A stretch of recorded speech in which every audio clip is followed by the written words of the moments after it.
Buenas tardes.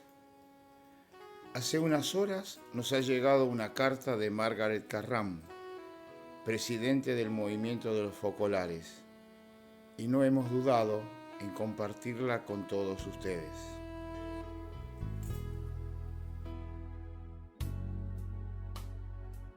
Queridas y queridos todos, como saben, hoy comenzó la reunión de delegados y delegadas de la obra en el mundo en Castel Gandolfo. Estuvieron presentes también los asistentes responsables, junto con los 2 consejeros del Centro Foco y Casa Vita, y los miembros del centro de la obra. Después de la meditación y oración al Espíritu Santo, la introducción inicial expresó el compromiso de vivir estos días en lo más sagrado y con el alma dirigida a María, Madre de la Esperanza.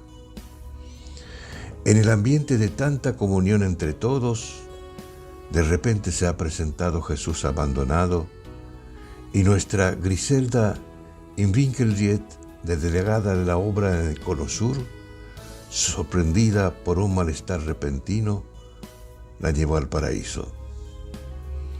Pueden imaginar nuestro inmenso dolor.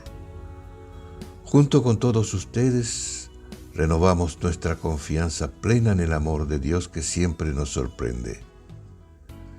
Encomendemos esta hija predilecta a la Virgen, que la acoja inmediatamente en sus brazos, recompensándola por el generoso amor que dio a muchos hermanos y hermanas.